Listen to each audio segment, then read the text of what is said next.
తమరందరూ social media ద్వారా ఈరోజు ఈ ఆలయానికి విజిటింగ్ ఇచ్చింటారు. ఈరోజు శ్రీవారి గారు మమ్మల్ని రప్పించుకున్నారు అంటే అది అబద్ధం. ఈ ఆలయానికి రావాలంటే శివుడు రప్పించుకుంటే మాత్రం ఈ క్షేత్రానికి వస్తాం. ఆ శివుడు గురించి ప్రత్యేకతలు తమరందరికీ తెలిసే ఉంటుంది. బ్రహ్మసూత్రము అని, దాని లాభాలు నష్టాలు అందరికీ తెలిసే ఉంటుంది. ఒక్కసారి దర్శించుకుంటే 7 జన్మాల పాపాలు నాశనమైపోతాయి. ఒక్కసారి నిష్కల్మషమైన మనస్సు ద్వారా ఓం నమ శివాయ అని కోరుకుంటే ఆయనకి 1,000,000 సారి వినిపిస్తుంది. మేము వెళ్ళి దర్శించుకుంటామంటే మనకు అవ్వదు. ఆయన రప్పించుకుంటే మాత్రం ఆయన క్షేత్రానికి వెళ్ళి దర్శించుకుని వస్తాం. ఈ రోజుల్లో డబ్బులు ఉంది, విఐపి పాస్ తీసుకుని దేవతలు ముట్టుకుని నమస్కరించుకుని రావచ్చు. కానీ బ్రహ్మసూత్రం ఉన్న శివలింగాన్ని దర్శించుకోవాలంటే మన తలరాతలోన రాసింటే మాత్రం ఆయన దర్శనం అవుతుంది. ఎప్పుడు దర్శనం ఇస్తారంటే మన అదృష్టం వాకిలి ఇంకా కొన్ని రోజుల్లోనే ఓపెన్ అవుతుంది అన్న క్షణానికి, లేదంటే మన మోక్షకాలం దగ్గర వచ్చిన సమయానికి వాళ్ళు దర్శనం ఇస్తారన్నది మన శివపురాణంలోన ప్రత్యేకతమైన ఒక శివుడు ఇతిహాసం. అది స్వయంగా వెలసిన శివుడు, ఎవరు ప్రతిష్టాపించలేదు. సో మీ మాటలలోన ఎవరో మాట్లాడినారు, బసవಣ್ణ ఎందుకు క్రాస్గా నిలబడినాడు, కూర్చున్నాడు అని. సో శ్రీవారి గారికి స్థానం ఇచ్చిన వాళ్ళే శివుడు. ఈ క్షేత్రంలోన శ్రీవారి గారికి స్థానం ఇచ్చిన వాళ్ళే శివుడు. శ్రీవారి గారికి స్థానం ఇచ్చడానికి ఆ కోపం వచ్చి అలా కూర్చున్నాడు అనేది మన స్థల పురాణం.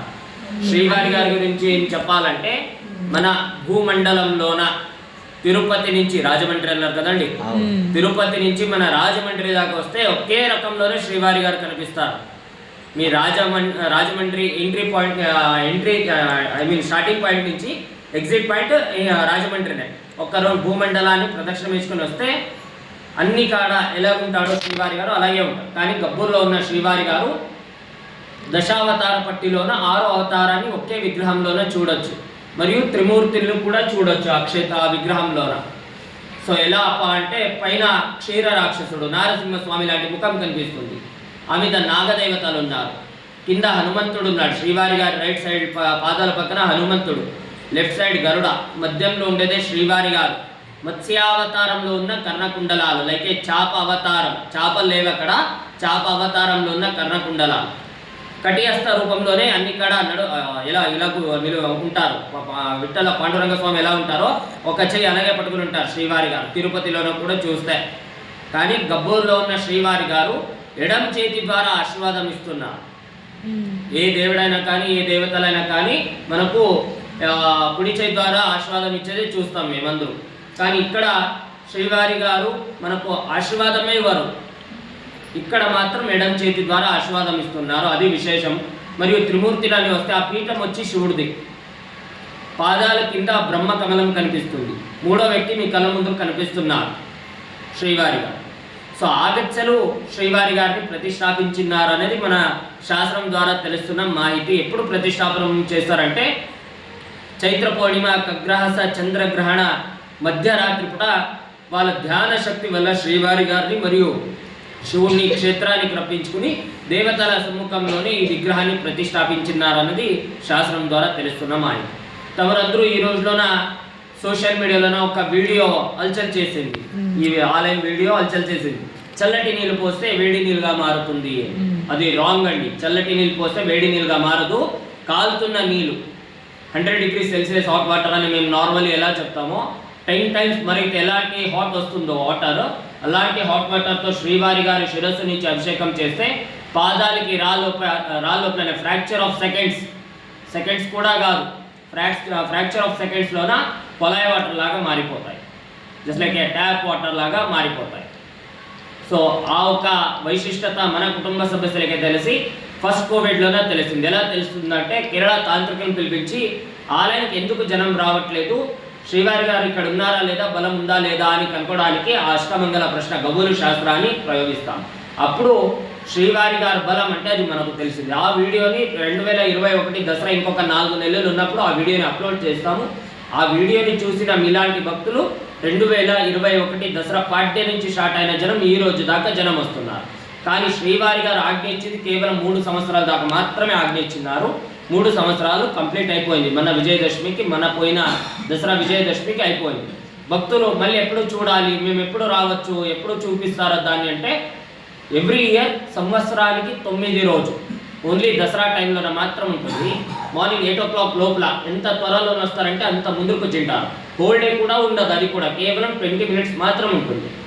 8:30కి ఎగ్జాక్ట్ స్టార్ట్ చేస్తాము, ఒక 8:45 8:50కి ఫినిష్ అవుతుంది. ఎందుకంటే వేరే వేరే పూజా కార్యక్రమాలు ఉంటాయి.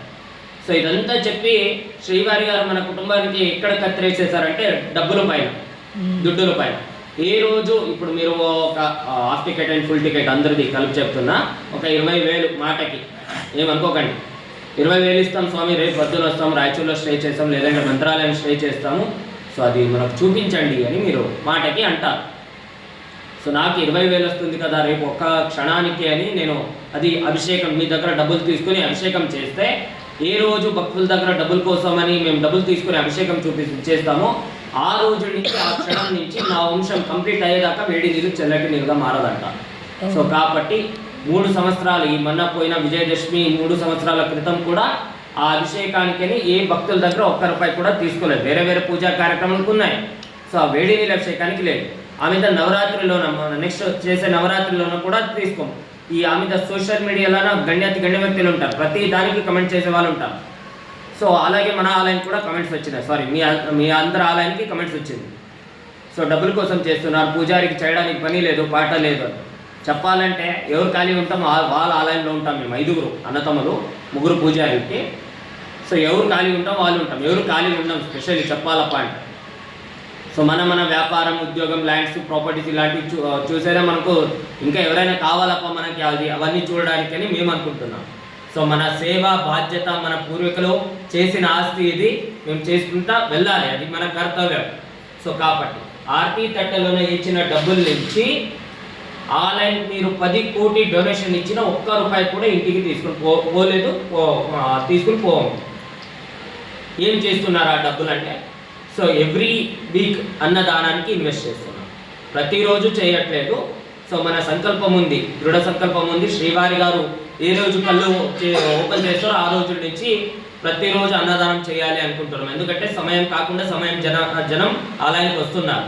రాత్రి 10:30 దాకా ఆలయానికి జనం వస్తున్నారు. ఆలయంలో ఏదైనా ఒక కప్పు చిత్రాన్నో, కలర్ రైసో, పులిహోర ఇలాంటి ఏదైనా ఉంటుందేనో వచ్చింటారు. ఈ ఆలయంలో ఏది దొరకలేకపోతే ఇబ్బంది, ఎందుకంటే బయట తినవాళ్ళు ఉంటారు, తినకపోయిన వాళ్ళు కూడా ఉంటారు. వీళ్ళందరికీ అవుతుందని, ఇవన్నీ ఇబ్బంది అవుతుందని మన ఆలయం అకౌంట్ ఉంది.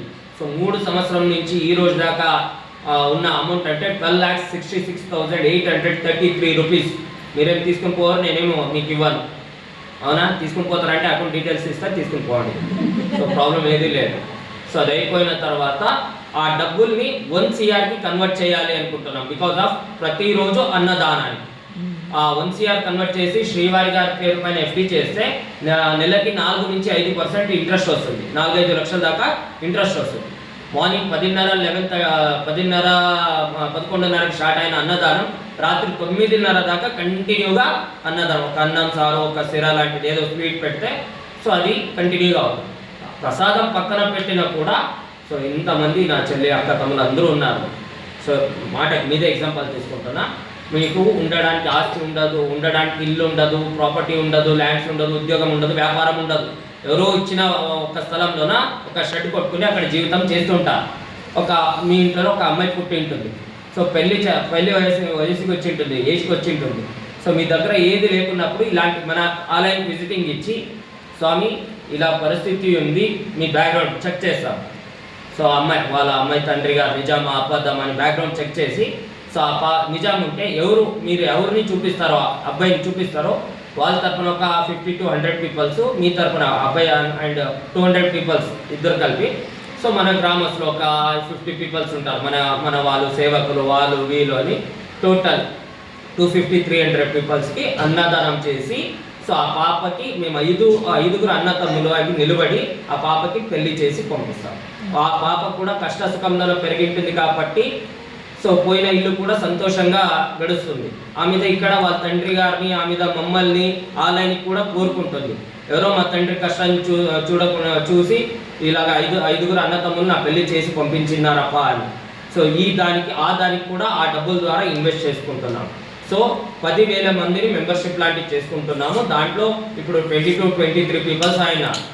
సో మెంబర్స్కి ఏం 10,000 2,000 3,000 అంటే ఫీజు లేదు. మీరు ఎక్కడో ఖర్చు చేసుకుని పెడతారు. పిల్లలకి చెట్ట గేమ్స్ బాక్స్ తెచ్చుకుని ఇస్తాం వారికి. వాళ్ళు పెరిగిన తర్వాత వేరే వాళ్ళకి కూడా ఇవ్వం. మా కూతురు గేమ్స్ ఆడింది, ఇది మేము ఎందుకు ఇవ్వాలి, ఇలాంటి మాటలు మన మైండ్లో నేనే అలాగే మీరు అందరూ సో ఇలాంటివి వస్తుంది. కాబట్టి 1,000 రూపాయలు ఎక్కడో ఖర్చు చేసుకుంటారంట. అన్నదానానికి ఇన్వెస్ట్ చేస్తే 1 CR అవుతుంది. ప్రతిరోజు అన్నదానం చేయొచ్చు ఇక్కడ. సో అది మీ మనసుకి వచ్చింటే మాత్రం ఇవ్వండి. పూజారి గారు అబద్ధం చెప్తున్నారంటే అది ఆయన చూసుకుంటాడు.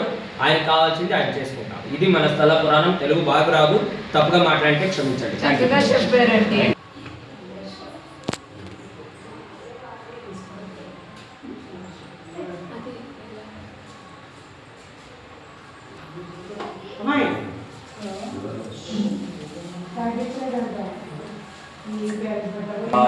ఇంకా 5 రోజు ఉన్నప్పుడు వైకుంఠ ద్వారం ఓపెన్ అవుతుంది.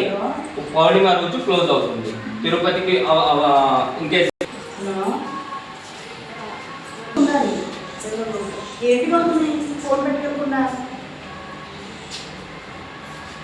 కనీసం ఫోన్ కూడా పట్టుకెళ్ళకుండా ఎంత